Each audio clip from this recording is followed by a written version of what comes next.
Good afternoon, my name is Devin Harris, and today I will be presenting my project titled Psychology and the Hunger Games. Next slide, please.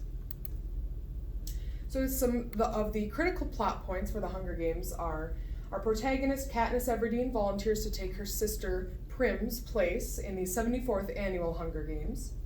Katniss and her childhood friend Peeta Mellark are selected as the tributes for District 12. Throughout the course of the games, Katniss befriends a young girl named Rue from District 12 who ultimately ends up dying.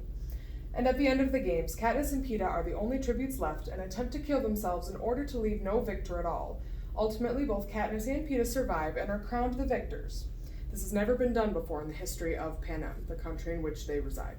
Next slide, please. So the first psychological concept I'll be exploring today is emotions. So the definition of an emotion is an immediate, specific, negative, or positive response to an environmental event or internal thought. So the categories are a primary emotion or a secondary emotion. Next slide, please. A primary emotion are emotions such as anger, fear, sadness, disgust, happiness, or possibly surprise and contempt. Next slide, please. So where this is seen in the Hunger Games, fear is especially one of the most prominent themes in the Hunger Games. The entire nation is dictated by President Snow, who uses fear as his way to control and motivate the people of Panem to follow his rules. And President Snow understands and abuses this fact, as fear is one of our most powerful emotions. Next slide, please. Anger. Katniss is angry about how the people of Panem are treated. Initially in the book, she doesn't see the need to do much about it. However, when her friend from District 11, Rue, dies in the games, anger ultimately fuels Katniss's actions throughout the rest of the competition to win and maybe spark some change. Next slide, please.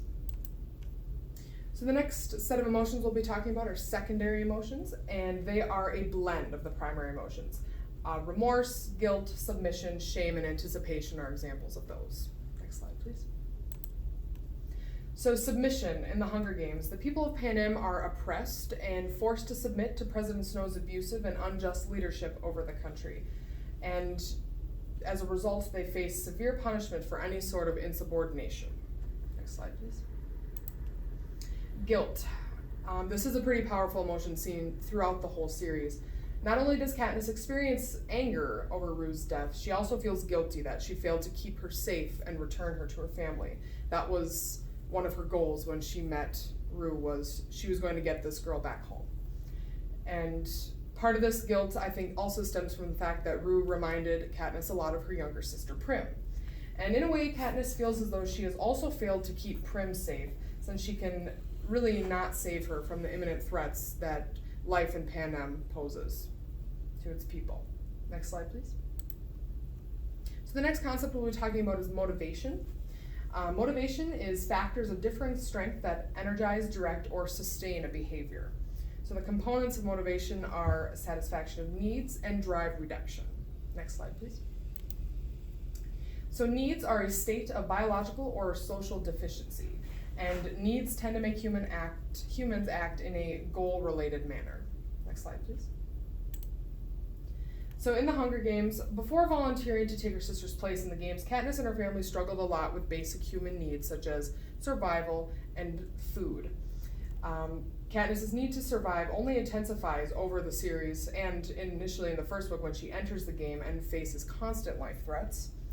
And essentially the entire plot of the Hunger Games is based on needs and how far the characters are willing to go to satisfy those needs.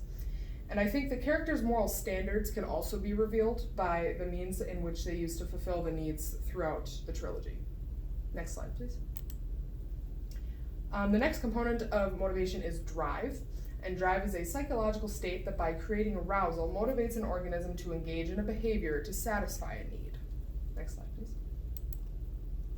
In the Hunger Games, in order to address the basic needs that Katniss and her family experience in the beginning of the novel, Katniss elects to have her name entered in the drawing, which is for the reaping for the Hunger Games, more times than is necessary, because if they do that, in turn, they get a little bit more food to keep themselves alive. And to satisfy the need of survival during the games, Katniss and Peeta engage in an initially false pretense that they are a couple, naming themselves the Star-Crossed Lovers. It eventually turns out to be more than that as the series progresses. But as the games wear on, the Star-Crossed Lovers win the hearts of many, especially in the capital, and it leads to their eventual survival after they threaten to kill themselves rather than only have one of them become the victor and one of them have to live without the other. Next slide, please. So the next concept we'll be talking about is social psychology, and the components that I'll be discussing today are de-individuation and group decision-making. Next slide, please. So de-individuation is a state of reduced individuality, reducing self-awareness and reduced attention to personal standards. This phenomenon may occur when people are part of a group. So in the Hunger Games, the people of Panem are arbitrarily thrown into 12 districts, and they aren't given a choice about what they do for work, where they live, who they marry. I mean, they are pretty much set in stone in the way that the capital wants them to live.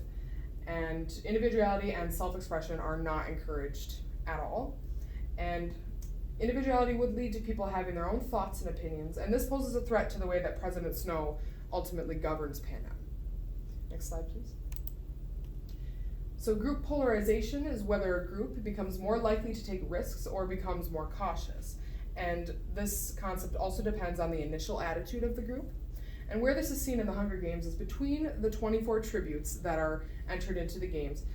There are a group called the Careers, which are a bunch of the stronger tributes that come together to ally, and they kind of go on the offensive and beat up on all the other weaker tributes.